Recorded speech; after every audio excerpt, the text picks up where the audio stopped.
반갑습니다.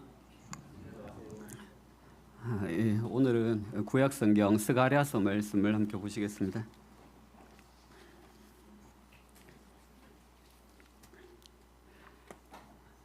구약 스가랴는 구약성경 끝에서 두 번째 있습니다.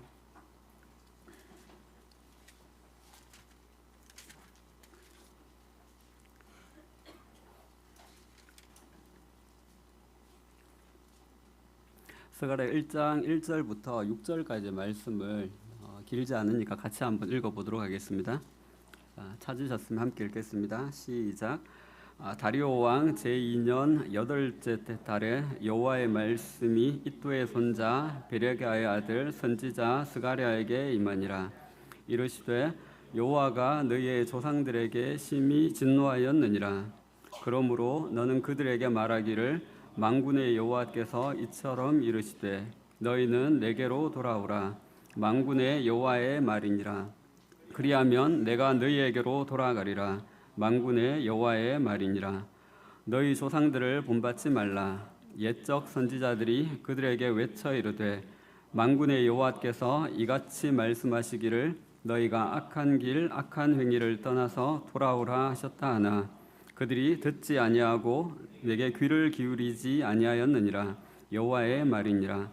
너희 조상들이 어디 있느냐? 또 선지자들이 영원히 살겠느냐? 내가 나의 종 선지자들에게 명령한 내 말과 내 법도들이 어찌 너희 조상들에게 임하지 아니하였느냐? 그러므로 그들이 돌이켜 이르기를 만군의 여호와께서 우리 길대로 우리 행위대로 우리에게 행하시려고 뜻하신 것을 우리에게 행하셨도다 하였느니라. 이 스가랴 말씀은 우리에게 참 익숙하지 않은 말씀입니다. 아마 제가 스가랴를 말씀하셨을 때 성경 어디에 있지? 아마 이렇게 하시지 않으셨을까 싶은 생각도 듭니다. 스가랴가 왜 우리에게 익숙하지 않을까를 생각을 해보니까 이 성경의 이 위치 때문에도 영향이 있는 것 같아요. 이 구약 성경 끝에도 두 번째 있다 보니까 우리가 의욕을 가지고 성경 읽기를 시작할 때 항상 처음부터 읽잖아요. 처음부터 읽다 보니까 여기까지 도달하지 못하고 끝나는 경우가 많고 다시 또 마음을 모두 시작할 때는 이제 신약 성경 마태복음부터 시작을 하니까 이게 우리 읽기에 사각지대에 이 스가랴가 있는 것 같아요. 그래서 이걸 잘 접하지 못하는 게 아닌가 싶은 생각이 들고 또 다른 중요한 이유는 스가랴서 말씀이 어렵습니다. 우리가 지금 제가 6절까지 읽었는데 7절부터는 이제 환상이 막 나옵니다. 환상이 나오고 또 예언의 말씀도 막 나오기 때문에 내용 자체가 그냥 보기에는 상당히 어려운 측면들이 있기 때문에 우리에게 익숙하지 않은 것 같습니다. 이런 환상과 또 예언 때문에 스가랴는 구약의 계시록으로 이렇게 불려지기도 합니다. 굉장히 어렵지만 한편으로는 또 굉장히 중요한 그와 같은 말씀이기도 합니다. 왜 이게 중요하냐면 이게 정확한지는 잘 모르겠는데 어떤 분은 그렇게 이야기하시더라고요. 신약 성경에서 가장 많이 인용된 구약 성경이 스가랴다라고 그렇게 이야기하는 분들도 계십니다. 보는 관점에 따라서 조금 달라질 수는 있는데 그만큼 스가랴 말씀이 신약 성경 인용이 많이 되고 있습니다. 그리고 또 신약 성경에는 특히 이 스가랴에서는 특히 메시아의 오심에 대한 예언들이 집중적으로 많이 포함되어 있습니다. 그렇기 때문에 어떻게 보면 굉장히 중요한 그와 같은 성경이라고 할 수가 있죠. 이 스가랴는 그 포로 귀환 시대를 배경으로 하고 있습니다. 우리 이스라엘 역사를 잠시 짧게 좀 생각해 보면 사무엘을 흔히 그 마지막 사사라고 이야기합니다. 사무엘 사사 시대가 사무엘에서 끝이 나고 그 끝나는 즈음에 백성들이 사무엘에게 우리도 이방 나라들처럼 왕이 있어야 되겠다 해서 왕을 구하게 되죠. 그래서 사무엘은 그것 때문에 굉장히 싫어했지만 화를 냈지만 하나님은 그것을 허용을 하십니다. 그래서 왕을 세우게 되죠. 그래서 이스라엘이 이제 이방 나라들처럼 이제 왕이 통치하는 시대가 시작됩니다. 왕정 시대가 시작됩니다. 이스라엘의 초대 왕이 누구였죠? 사울입니다.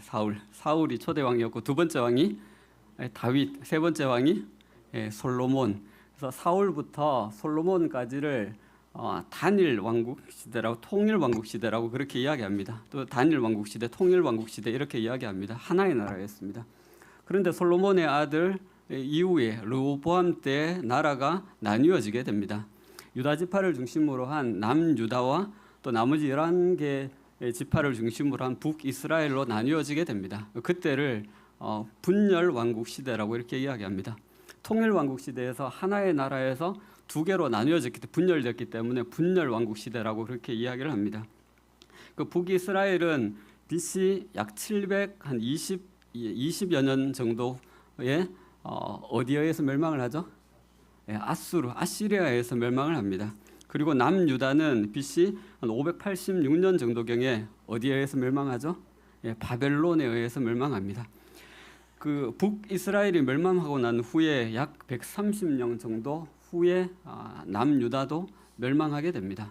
그래서 이제 이렇게 분열 왕국 시대가 끝나고 바벨론에 의해서 남유다가 멸망하면서 많은 사람들이 포로로 바벨론으로 끌려가게 되는데 그때부터 이제 포로 시대가 시작이 됩니다. 포로 시대의 기간은 얼마였을까요? 70년입니다. 잘 알고 계시네요.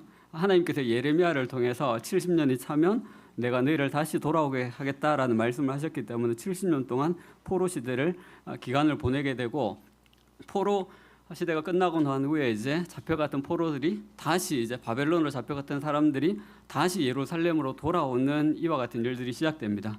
그때를 이제 포로 귀환 시대라고 이야기합니다. 우리가 지금 읽은 스가랴는 포로 귀환 시대를 배경으로 하고 있습니다. 구약 성경 끝에서 세 개의 성경은 그냥 같이 딱 뭉쳐서 기억하고 계시면 좋습니다. 학개, 스가랴, 말라기. 이 세 성경은 포로 귀환 시대를 배경으로 하고 있습니다. 그런데 스가랴는 우리가 읽었던 말씀을 보면 다리오 왕 제2년 8째 달에 하나님의 말씀이 스가랴에게 임했습니다. 그런데 여기 손을 얹으시고 앞에 학개서를 보시면요, 바로 앞에가 학개죠. 학개 1장 1절에 보시면 다리오 왕 제2년 6째 달에 이렇게 나오고 있습니다. 다리오 왕 제2년 6째 달에 하나님께서 학개에게 말씀을 하셔서 백성들에게 말씀을 전합니다. 그리고 난 후에 2개월 후에 하나님께서 스가랴를 또 부르셔서 백성들에게 말씀을 전하십니다. 학개와 스가랴는 동시대 사람입니다. 같은 시대 사람이고 같이 활동을 한 선지자입니다. 한번 생각해 볼 만한 것은 무엇이냐면, 왜 하나님께서 학개를 보내시고 난 후에 2달 후에 다시 스가랴를 또 보내셨을까? 이것도 한번 생각해 볼 만한 일인 것 같습니다. 혹시 시간이 되시면 한번 생각해 보십시오. 왜 하나님께서 학개를 보내시고 난 후에 2개월 후에 다시 또 스가랴를 보내셨을까? 왜 그러셨을까? 한번 생각해 보면 아마 우리에게 도움을 주는 그와 같은 이야기를 생각할 수 있을 것 같습니다. 그리고 말라기, 마지막 성경 말라기는 스가랴 이후에 약 100년 정도의 기간이 있습니다. 스가랴가 이제 사역을 마치고 나온 뒤에 한 100여 년 정도 후에 이제 말라기 선지자가 나오게 되고요. 말라기 선지자 이후에는 이제 하나님께서 구약에 특별히 보내신 선지자가 없습니다. 그래서 400여 년 동안 선지자가 없이 그냥 그 시대가 쭉 흘러갑니다. 그때를 침묵기라고 합니다. 그리고 그 침묵기가 끝나는 그 시점에 누가 오죠? 세례 요한이 오게 되고, 그다음에 예수님께서 이 땅에 오시게 됩니다. 이것이 지금 이스라엘 전체 역사를 간략하게 설명한 건데, 제가 말씀드리고 싶은 것은 이 스가랴가 포로 귀환 시대를 배경으로 하고 있다. 그걸 좀 기억을 좀 하셔야 됩니다. 1절로 보시면 여호와의 말씀이 선지자 스가랴에게 임했습니다. 하나님께서 스가랴에게 어떤 말씀을 하셨을까요? 3절에 보시면 너는 그들에게 말하기를 만군의 여호와께서 이처럼 이르시되 너희는 내게로 돌아오라. 하나님께서 그렇게 말씀하십니다. 하나님께서 스가랴를 통해서 백성들에게 무슨 말씀을 하시냐면 너희는 내게로 돌아오라라는 그 말씀을 하십니다. 한번 생각해 보십시오. 이 말씀을 듣는 대상이 누구죠? 바벨론 포로에서 돌아온 사람들이에요. 그렇죠? 바벨론 포로 생활을 하다가 예루살렘으로 돌아온 사람들이에요. 그런데 하나님께서 돌아온 사람들에게 돌아오라고 말씀하고 계신 것입니다. 이상하죠, 그렇죠? 그들이 이미 돌아와 있는데 하나님께서 돌아오라고 그렇게 이야기하고 있는 것입니다. 이 말씀의 의미를 좀 더 이해하기 위해서 이 말씀의 배경과 또 상황들을 좀 아실 필요가 있는데요. 앞에 말씀드렸다시피 이스라엘의 포로 기간은 70년이었습니다. 하나님께서 이미 예레미야를 통해서 이것은 말씀을 하셨죠. 바벨론에서 70년이 차면 내가 너희를 돌보고 나의 선한 말을 너희에게 성취하여 너희를 이곳으로 돌아오게 하리라. 바벨론에서 그들이 포로 기간은 70년이었습니다. 70년의 그 포로 생활은 그 삶은 어떠했을까요? 이들은 전쟁에서 져서 전쟁 포로로 끌려가는 것입니다. 그렇죠? 어떻게 보면 노예죠. 그렇죠? 노예로 끌려가는 것입니다. 그들의 삶이 고단하고 팍팍하고 힘들 것은 우리가 충분히 짐작할 수 있습니다. 우리나라도 그런 경험이 있지 않습니까? 그들의 삶을 하면 굉장히 고달픈 그와 같은 삶을 살았을 것입니다. 또 70년은 결코 짧지 않은 시간입니다. 그곳에서 죽은 사람들도 있고요. 그곳에서 결혼한 사람도 있고요. 그곳에서 태어난 사람도 있습니다. 유대인인데 고향이 바벨론인 그와 같은 사람들도 있습니다. 그들에게 간절한 소망이 있다면 무엇이었을까요? 나라의 독립이겠죠. 그렇죠? 나라를 되찾는 것, 광복. 그게 아마 그들의 가장 바라는 그와 같은 일이었을 것입니다.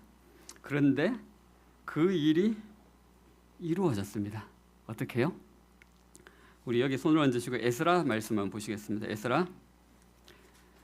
에스라는 구약성경 역대하 뒤에 있습니다.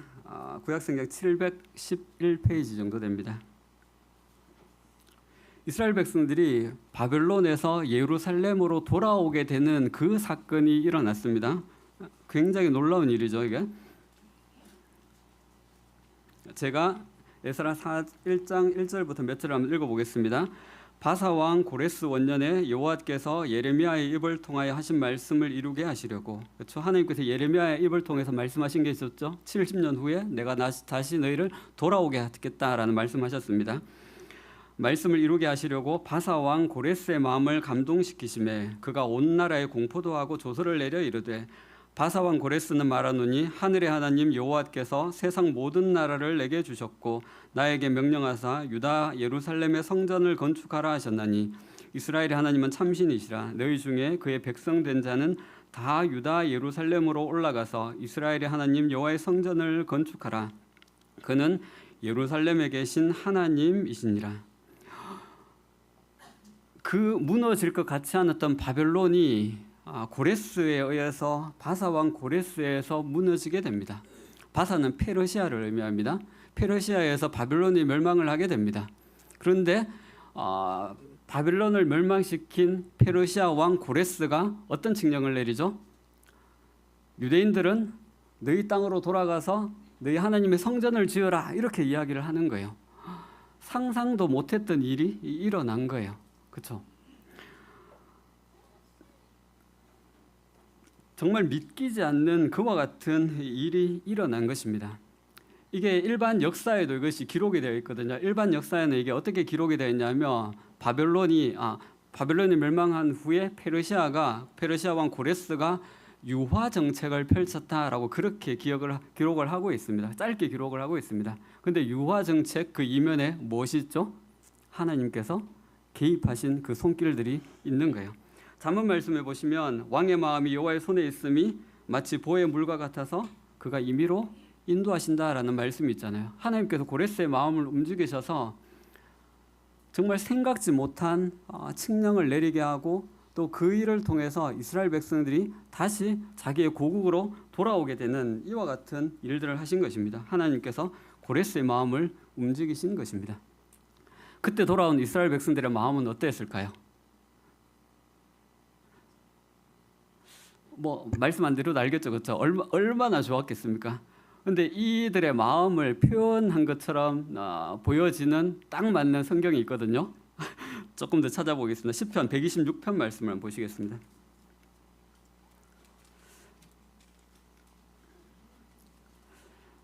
이 시편 126편이 어떤 사람들은 이스라엘 백성들이 바벨론에서 포로로 돌아올 때 그때 상황을 기록한 거다라고 이야기하는 사람도 있고, 어떤 사람은 이게 시간이 너무 간격이 크기 때문에 이거는 그때가 아니고 이스라엘 백성들이 어디 다른 곳에 포로로 잡혀갔다가 돌아올 때 그때를 표현한 거다라고 이야기하는 사람도 있습니다. 어떻든 간에 포로로 잡혀갔다가 돌아온 사람들의 마음을 정말 잘 표현하고 있는 시편입니다. 시편 126편을 제가 몇 구절 읽어보겠습니다. 여호와께서 시온의 포로를 돌려보내실 때 우리는 꿈꾸는 것 같았다. 우리는 마치 꿈꾸는 것 같았다, 이렇게 표현하고 있습니다. 그때 우리 입에는 웃음이 가득하고 우리 혀에는 찬양이 찼었도다. 그때 문나라 가운데서 말하기를 여호와께서 그들을 위하여 큰 일을 행하셨다 하였도다. 여호와께서 우리를 위하여 큰 일을 행하셨으니 우리는 기쁘도다. 그렇죠. 정말 이들의 마음이 이랬겠죠. 그렇죠. 정말 꿈꾸는 것 같았고, 그리고 그들의 마음에 입에 하나님을 향한 찬양과 또 감사와 감격과 감동이 그들 마음에 있었던 것입니다. 얼마나 좋았을까요? 그렇죠. 하나님께서 자기 백성을 잊지 않으셨다는 것을 그들이 다시금 확인하게 된 거예요. 하나님께서 자신들을 돌보셨다는 것을 그들이 알게 된 거예요. 얼마나 마음에 감격과 감동이 있었겠어요. 얼마나 발걸음이 가벼웠겠습니까? 근데 그들이 시온으로 돌아온, 예루살렘으로 돌아온 사람들의 입장을 한번 생각해 보시게 되면 70년은 결코 짧지 않은 시간이잖아요. 그렇죠? 그곳에 어떻게 보면 70년의 시간이 지나면서 어떤 사람들은 이미 삶의 기반을 바벨론에서 어느 정도 만들어 놓은 그와 같은 사람들 이제 생기게 되는 거예요. 그 바벨론이 이제 그 부모가 그곳에 묻혀서 죽은 그와 같은 사람도 있고, 부모를 그곳에 묻은 사람도 있을 것이고요. 또 그곳에서 결혼을 해서 가정을 이룬 사람도 있을 것이고요. 또 그곳에서 태어난 그와 같은 아이들도 있을 것입니다. 스가랴도 아마 그곳에서 태어난 사람이었던 것 같습니다. 그들이 그 70년은 긴 시간 동안 그곳에서 함께 시간을 보냈기 때문에 다시 돌아온다고 했을 때 제가 보기에는 돌아오는 것도 마냥 쉬웠을까라는 그와 같은 생각을 해보게 됩니다. 쉽지만은 않았을 것 같아요. 삶의 기반이 여기 다 있기 때문에 이제 어떻게 됐든 간에 어렵고 힘든 시간을 보내왔지만 70년 시간이 지나면서 이제 어느 정도 삶의 변화들이 생기고 아이들도 이곳에 있고 이곳에 교육시켜야 되는 이와 같은 문제들도 있었기 때문에 아마 돌아오는 것이 쉽지만은 않았을 것입니다. 근데 그들은 돌아왔습니다. 그 말은 그들이 하나님 앞에 결단하고 그들이 하나님 앞에 자신을 드리고 헌신하는 그와 같은 마음이 있었다는 것입니다. 성경에는 그 끌려갔던 모든 사람들이 다 돌아왔다라고 기록하고 있지 않습니다. 제가 보기에는 찾아보진 않았는데 아마 돌아온 사람보다는 남은 사람들이 훨씬 더 많았을 것입니다. 성경은 이렇게 기록하고 있습니다. 그 마음이 하나님께로부터 감동을 받은 사람들이 돌아왔다라고 기록하고 있습니다. 하나님께서 그 마음을 감동하셔서 하나님 앞에 우리 자신들을 드리고자 했던 헌신의 마음이 있었던 그 사람들이 다시금 예루살렘으로 돌아온 것입니다. 여튼간에 그들 마음에 뜨거운 마음이 있었습니다. 여러 가지 많은 어렵고 쉽지 않은 결정이기도 했겠지만 그럼에도 불구하고 하나님께서 우리를 돌보시고 우리를 인도하신다라는 그와 같은 생각들이 들었기 때문에 감격과 감동의 마음을 가지고 그들은 예루살렘으로 돌아오게 된 것입니다. 그런데 그들의 뜨거운 마음과 상관없이 그들이 돌아와서 마주한 현실은 결코 녹록하지가 않았습니다. 성전은 회파된 채로 굉장히 오랫동안 방치가 되어 있었습니다. 그리고 또 오랜 전쟁과 또 침입으로 성벽은 무너져 있고 곳곳이 무너져서 여전히 적들의 외부 주위에 있는 인근 민족들의 위협을 받고 있는 그와 같은 상황 가운데 있었습니다. 전쟁과 돌보지 않음으로 인해서 가꾸지 않음으로 인해서 땅은 황폐해져 있고요. 또 집은 다 무너졌을 것입니다. 그들이 돌아왔을 때 아마 그들이 거할 수 있는 변변한 집도 아마 없었을 거예요. 모든 것을 새롭게 시작해야 되는 그와 같은 상황을 그들이 마주하게 되었던 것입니다.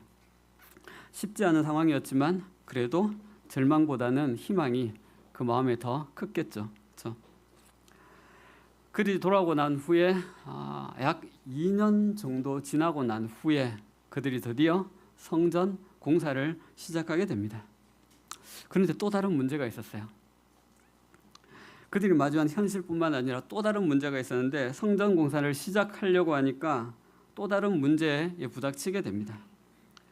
주위에 이스라엘 민족이 성전을 건축하는 것을 싫어하는 그와 같은 민족들이 있었습니다.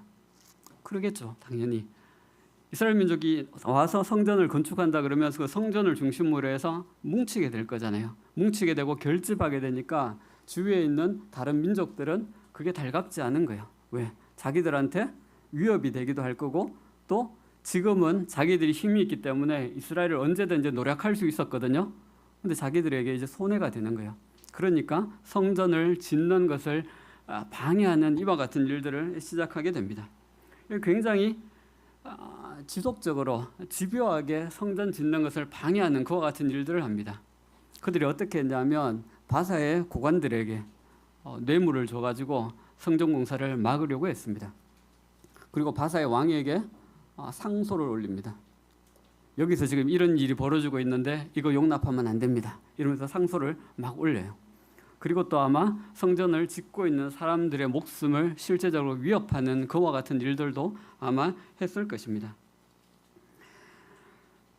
에스라사 4장 4절에는 그 땅 백성이 유다 백성의 손을 약하게 하여 그 건축을 방해하되 라고 그렇게 기록하고 있습니다. 그들은 계속해서 이스라엘 사람들의 몸에서 손에서 힘을 빼서 그 일을 못하도록 끊임없이 방해를 한 것입니다.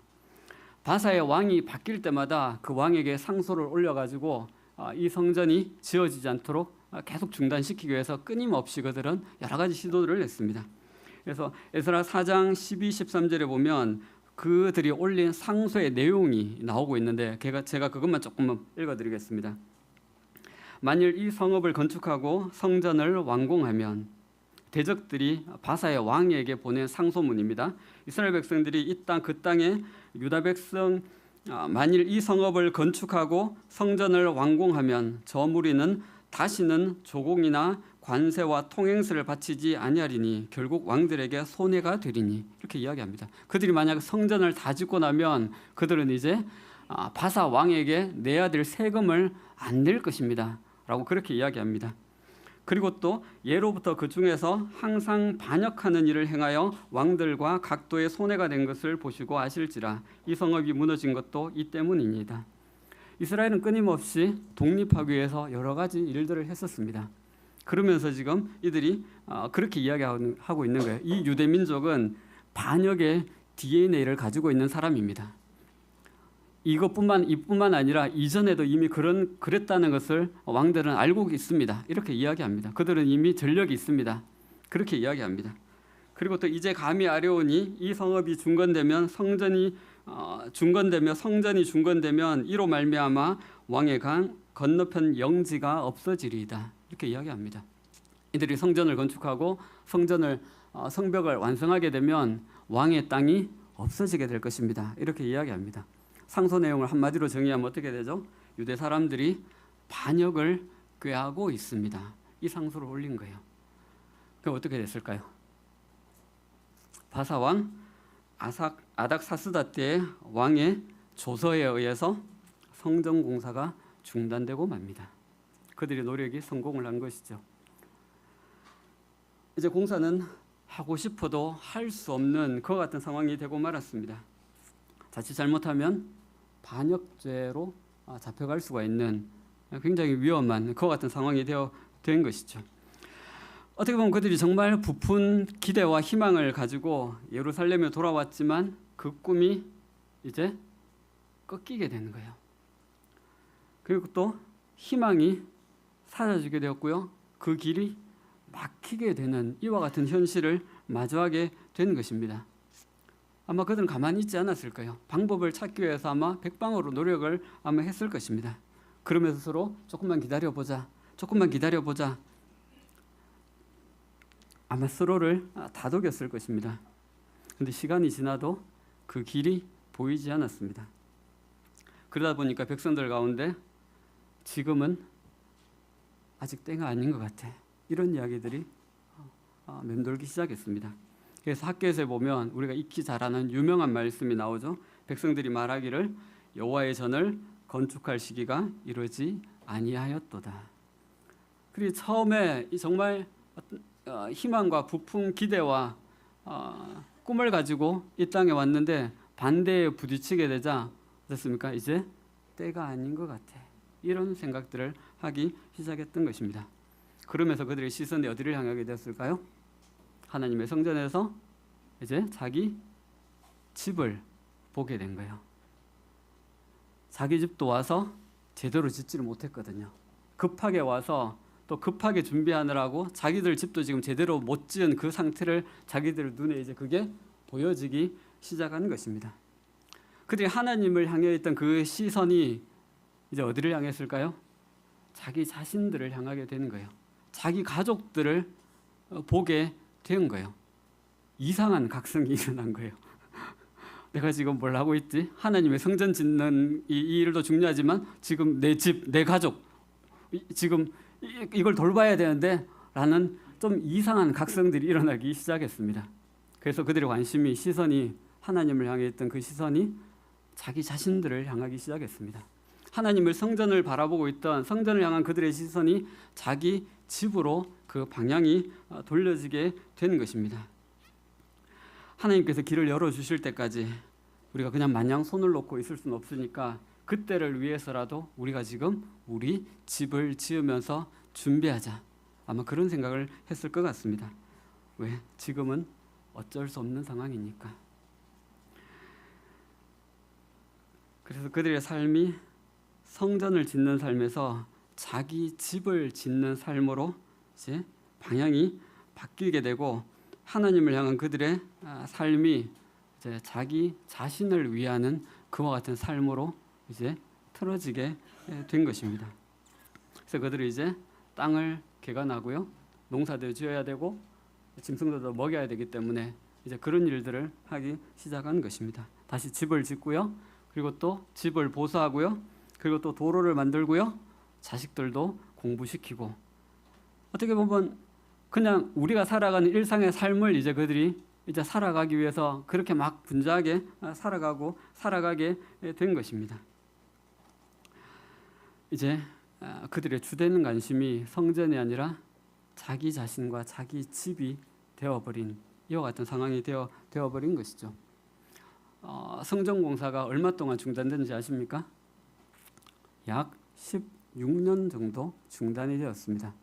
그러니까 16년 정도 동안 이제 그들의 삶의 방향이 바뀌게 된 거예요. 처음 그들이 가졌던 하나님을 향한 감격, 또 기쁨, 또 희망, 또 꿈, 이런 것들을 이제 다 사라져 버렸습니다.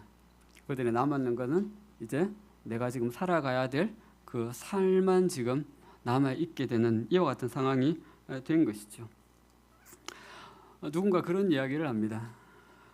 우리가 믿음으로 살지 못하면 사는 대로 믿게 된다라는 그런 말을 합니다. 그들이 하나님을 믿는 믿음으로 살지 못하고, 그들이 이제 삶을 하나님을 향했던 그 시선이 자기 자신들을 향하면서 시선이 바뀌면서 이 땅에서 삶을 살아가는 그 삶을 추구하다 보니까 이제 그것이 자신들에게 믿음이 되어버린 거예요. 그래서 이제 하나님을 바라는 것이 아니라 이 땅에서의 어떤 것을 바라는 이와 같은 삶으로 이제 방향이 완전히 돌아서게 된 것입니다. 이 땅에서의 삶이 그들의 바람이 되었고, 이 세상에 대한 믿음이 더 견고하게 되어지는 이와 같은 상황들이 되어버린 것입니다. 이런 백성들을 향해서 하나님께서 오늘 말씀하고 계시는 것입니다. 너희는 내게로 돌아오라. 너희는 내게로 돌아오라. 그들은 포로 생활에서 바벨론에서 예루살렘으로 돌아온 사람들이지만 16년의 시간이 지나면서 그들의 마음과 중심이 하나님을 떠나게 된 것입니다. 그래서 하나님께서 그들을 향해서 너희는 내게로 돌아오라, 이렇게 말씀하고 있는 것입니다. 그들의 몸은 돌아와 있지만 그들의 마음은 다시금 하나님을 떠나 있었던 것입니다. 그래서 하나님께서 그들을 향해서 너희는 내게로 돌아오라 라는 말씀을 하고 계신 것입니다. 저는 우리의 삶도 이럴 수 있다고 생각합니다. 어쩌면 우리 지금 삶이 이런 상황 가운데 있을 수 있다고 생각합니다. 저도 한때 하나님을 사랑하는 그와 같은 마음도 있었고요, 열정도 있었습니다. 누구보다도 교회의 많은 일들을 감당을 하려고 했었고, 또 실제로 그렇게 하기도 했었습니다. 하나님과 교회를 향한 열정도 있었고요, 또 우리 자신들을 하나님 앞에 드리고자 하는 이와 같은 마음들도 아마 우리 마음 가운데 있었을 것입니다. 그런데 어떤 예기치 않았던 어떤 일들을 겪으면서, 때로는 성도들과의 관계에서 어떤 어려움들을 겪으면서, 또 어떤 성도들의 사람들과의 관계에서 오해 때문에 여러 가지 이유들 때문에 우리가 가졌던 그 꿈이 좌절되고 또 길이 막히고 반대에 부딪혀서 이제는 그 열정도 처음 하나님 앞에 가졌던 그 열정도 어느 정도 사그러들고 또 신앙과 삶도 건조해져 버린 이와 같은 삶을 우리가 살아가고 있을 수가 있습니다. 그런 상태가 되어버리고 또 그냥 이제 살아가고 있는 것이죠. 그런 우리를 향해서 하나님께서 뭐라고 말씀하십니까? 너희는 내게로 돌아오라. 이렇게 말씀하십니다. 너희는 내게로 돌아오라. 지금 몸은 우리가 이곳에 있습니다. 그런데 우리의 마음과 중심이 하나님께서 우리에게 돌아오라고 말씀하셔야 되는 이와 같은 상황 가운데 있을 수가 있습니다. 그런데 문제는 그것만이 아니었습니다. 그들은 또 다른 문제가 있었는데요. 그들은 그들의 조상들이 걸었던 그 길을 따라가고 있었어요. 4절 말씀해 보시면 스가랴가 그 백성들에게 이렇게 이야기합니다. 너희 조상들을 본받지 말라. 너희 조상들을 본받지 말라. 이렇게 이야기합니다. 그 조상들이 어떻게 살았죠? 그 밑에 내용을 보시면 옛적 선지자들이 조상들이 살았을 때 그때 말씀을 전했던 그 선지자들이 그들에게 어떤 말씀을 전했냐면 만군의 여호와께서 이같이 말씀하시기를 너희가 악한 길 악한 행위를 떠나서 돌아오라 하셨다 하고 그들의 메시지가 그랬어요. 그 조상들을 향해서 너희가 악한 길 악한 행위를 떠나서 다른 말로 뭐죠? 그들이 지금 악한 길을 가고 있고 악한 행위를 하고 있는 거예요. 그 삶에서 떠나서 하나님께로 돌아오라고 그렇게 그들이 메시지를 전했던 것입니다. 그런데 지금 스가랴가 말씀을 전하고 있는 이 사람들이 어떻게 하고 있다고요? 그 조상들을 본받고 있었던 거예요. 조상들이 갔던 그 길을 지금 그들도 가고 따라가고 있는 이와 같은 상황 가운데 있었던 것입니다. 그 조상들은 하나님께서 말씀을 하셔도 그 말씀을 듣지를 않았고요. 그 말씀에 귀를 기울이지 않았습니다. 그래서 하나님께서 어떻게 하셨죠? 그들에게 진노하셨습니다. 그래서 70년의 바벨론 포로 생활이 시작된 것이었습니다. 그런데 지금 이들이 그 조상들이 갔던 그 길을 똑같이 따라가고 있는 것입니다. 조상들이 갔던 그 길의 대표적인 게 무엇이었을까요? 우상숭배입니다. 우상숭배.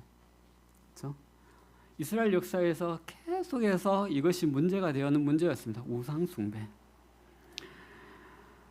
그들은 썩지 않은 하나님의 영광을 썩어질 사람과 또 짐승과 또 동물의 모양을 우상으로 바꾸었고요.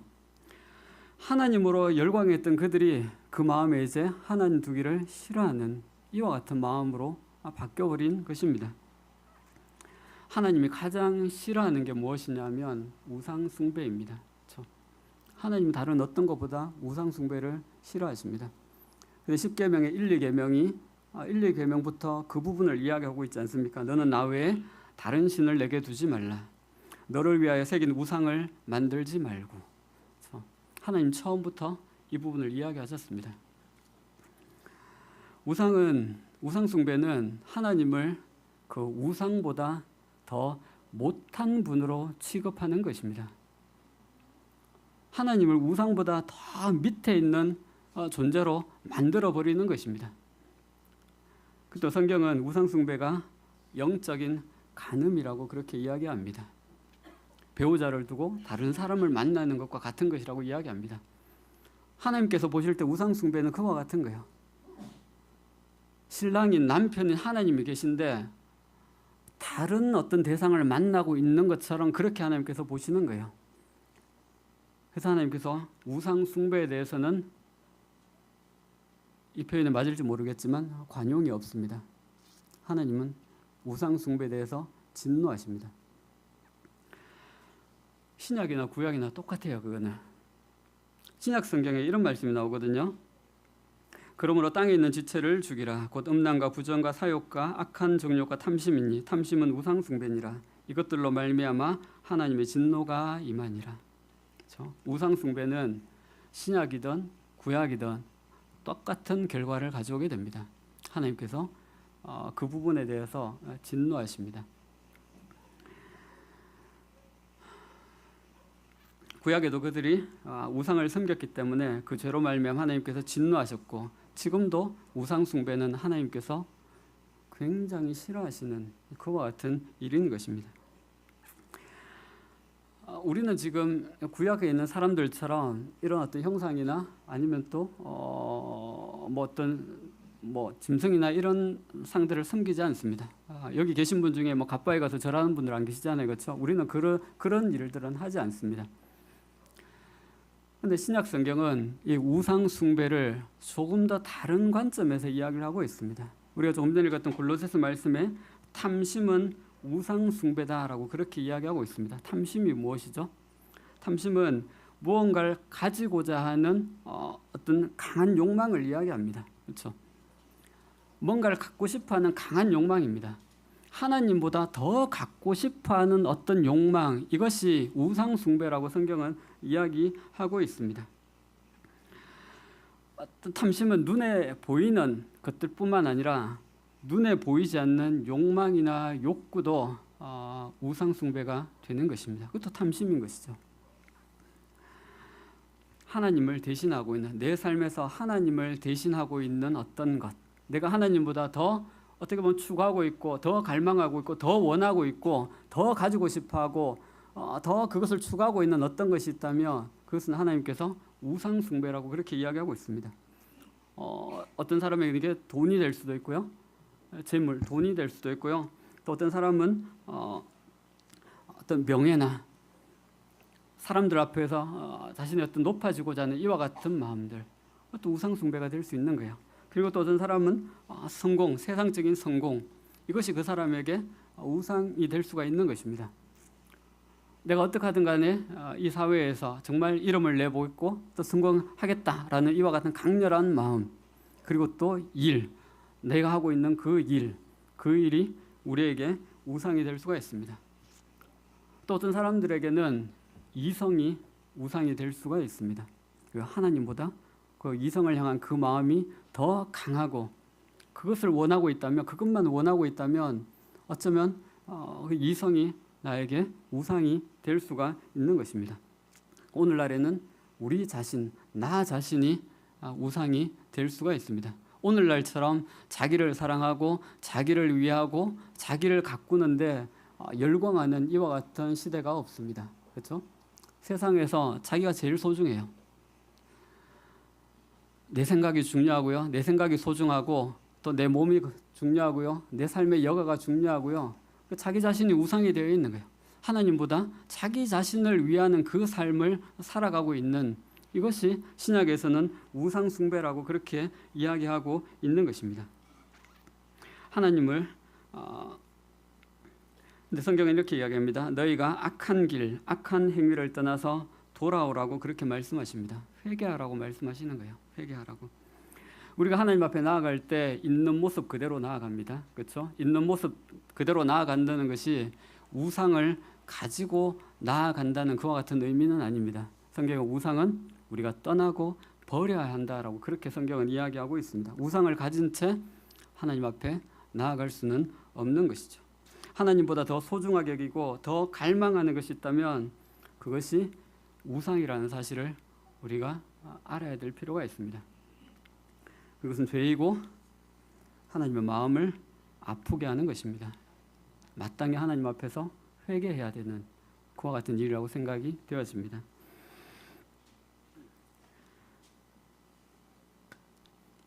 말라기 이후에 400년의 침묵기가 있었다고 이야기했잖아요. 그렇죠? 그 400년 동안 무슨 일이 일어났을까요? 이스라엘에. 정확하게 알 수는 없습니다. 그러나 신약 성경에 넘어가게 되면 우리가 찾아볼 수 없는 게 하나 있어요. 이스라엘 백성들의 삶에서 늘 따라왔던 게 있잖아요. 구약에. 그죠? 우상 숭배. 그게 늘 따라왔어요. 그 삶이 계속해서 반복돼 하나님이 진노하시고 회복하고 진노하고 이게 계속해서 반복되어 왔어요. 근데 신약 성경에 와서 복음서에 보시면 우상에 관한 이야기가 없어요. 보신 적 있으세요? 우상에 관한 기록들이 거의 없어요. 400년이라는 침묵기 동안 하나님께서 어떤 일을 하셨을까요? 이스라엘 백성들을 정화하는 일을 하신 거예요.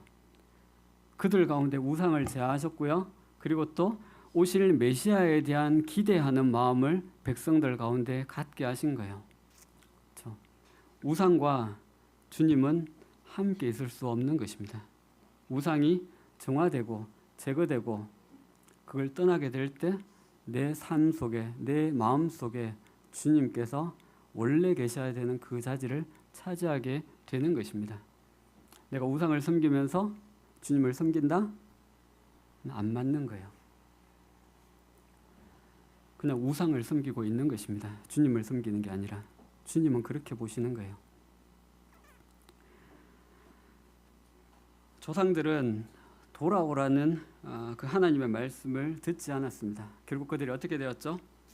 5절 말씀에 보시면 너희 조상들이 어디 있느냐? 너희 조상들이 어디 있느냐? 라고 이야기합니다. 그들이 다 죽었죠.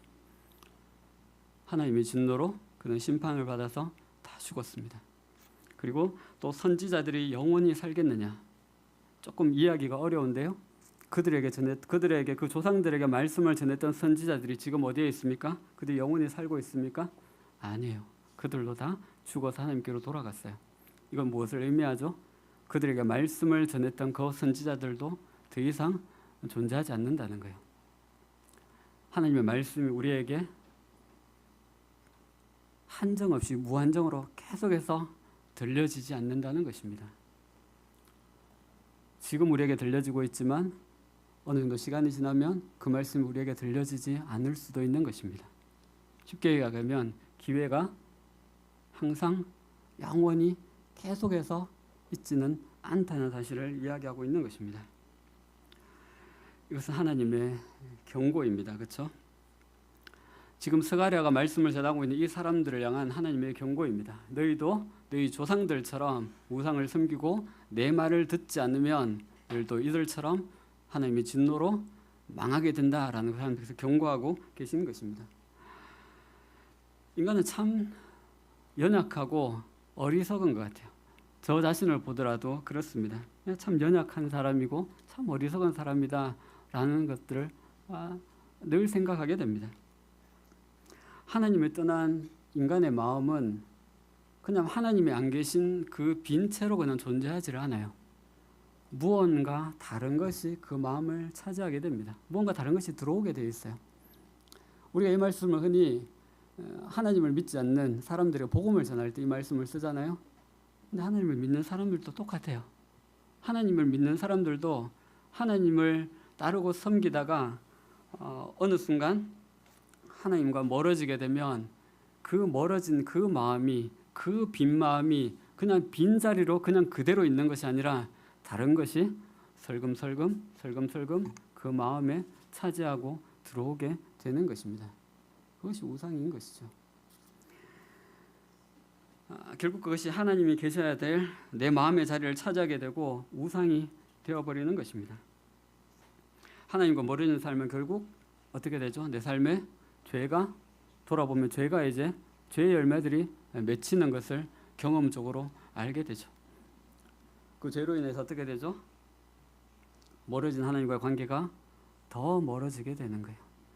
더 수렁으로 빠져들게 되죠.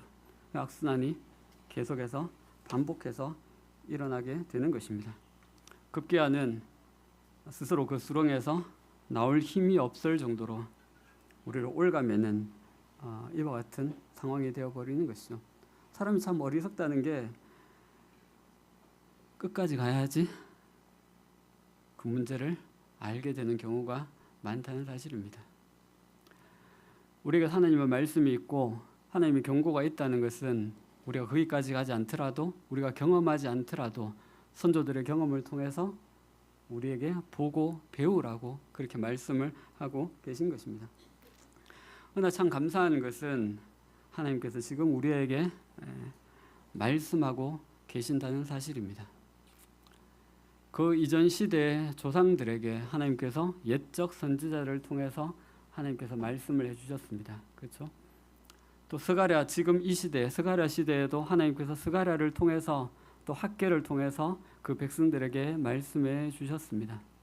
근데 지금 우리 이 시대에도 하나님께서 지금은 우리에게 말씀을 하고 계신 것입니다. 그러나 그 말씀이 무한정으로 우리에게 들려지지는 않는다라는 사실을 우리가 기억할 필요가 있습니다. 하나님께서 우리에게 말씀하고 계시다는 그 사실을 통해서 하나님의 본심이 무엇인지를 생각하게 되는 것 같습니다. 하나님의 본심은 진노나 심판이 아닌 것이 명백합니다. 그렇죠? 하나님 바라시는 것은 그들이 우리가 하나님 앞에 나아오기를 바라시는 거예요. 하나님 앞에 회복되기를 바라시는 거예요. 그래서 하나님께서 우리에게 지금도 말씀을 하고 계신 것입니다. 그렇기 때문에 이 말씀은 경고이지만 하나님의 사랑이기도 한 것입니다. 너희는 내게로 돌아오라. 어쩜 지금 우리 몸은 지금 여기에 있고 우리가 반복적으로 하나님 앞에 나온다고 생각하고 있지만 우리 마음 중심은 하나님을 떠나 있을 수 있습니다. 하나님께서 나에게 이 말씀을 하고 계실 수도 있습니다. 너희는 내게로 돌아오라. 너희가 악한 행위를 떠나서 돌아오라. 이 말씀이 우리 귀에, 우리의 마음에 들려줄 수 있으면 좋겠습니다. 함께 기도하겠습니다.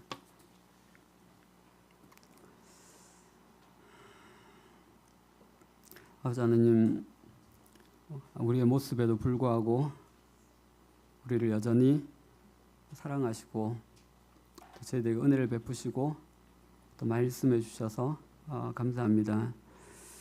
우리는 참 어리석고 연약해서 하나님의 마음을 잘 알지도 못하고 우리가 원하는 대로 자꾸 살아가려고 하는 이와 같은 마음들이 있습니다. 우리를 불쌍히 여겨주시고 하나님 말씀 앞에서 우리가 이 하나님의 마음을 알 수 있도록 은혜를 베풀어 주시기를 간절히 원합니다. 감사합니다. 예수님 이름으로 기도합니다.